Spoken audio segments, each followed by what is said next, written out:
অনেকদিন পরে রাস্তা বাই দিবার হয়েছি, হঠাৎ করে আমার একটা ফোন আইছে।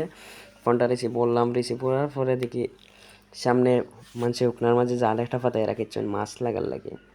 আমি জালটা পালা করে দেখলাম, দেখার পরে সামনে দিয়ে গেলাম, গিয়া দেখি আবার এখানে জালকে জমাইয়া রাখি দিছে সারা। ও জালটা একটু টানার চেষ্টা করলাম, কিন্তু জালটা উকনার মাঝে থাকার কারণে দেখলাম জালও তো মাছ লাগতো না। পরে আমি জালটা জায়গাতে রাখিয়া আবার গেলাম গিয়া,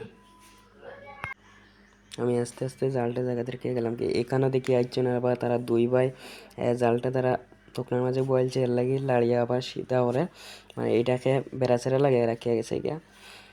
পরে আমি আবার তারা গেলাম, তারা যে গেলাম যে এই জালটা তো শুকনা জায়গার মাঝে তৈরি রাখছো, তো এইটাত মাছ লাগবো না। তারা আমারে কইল লাগবো, তবে শুকনাত লাগতো না, পানিত নিয়ে যে সময় বয়ম ওই সময় লাগবো।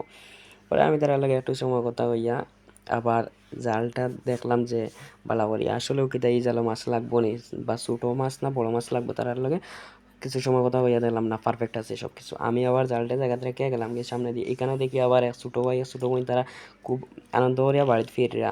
বৃষ্টির মধ্যে হয়তো কইবার হয়েছিল, আমার পিছন থেকে আমার ক্যামেরাম্যানে ভিডিও করছে, ও দেখো আইছি আমি আমার ক্যামেরাম্যানরে লগে লইয়া। ক্যামেরাম্যানে কিছু আবার কইছি না আইছি, কেন দেখলাম মানুষের জাল তুলিয়া রাখিচ্ছে, হয়তো আমি মনে করলাম যে কিছু মাছ টাছ কিনে আনবো, কিন্তু নাই, কেন নাই।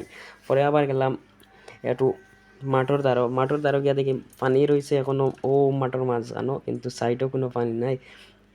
এরপরে ও এখানে দেখি আবার দুইজন বইতে আছে, এজনে ফোন টিপে এজনে আমার হাই দেয়। পরে দেখলাম মাঠের কোনো সাইডেও পানি নাই, সব সাইডেও উকনা রয়েছে।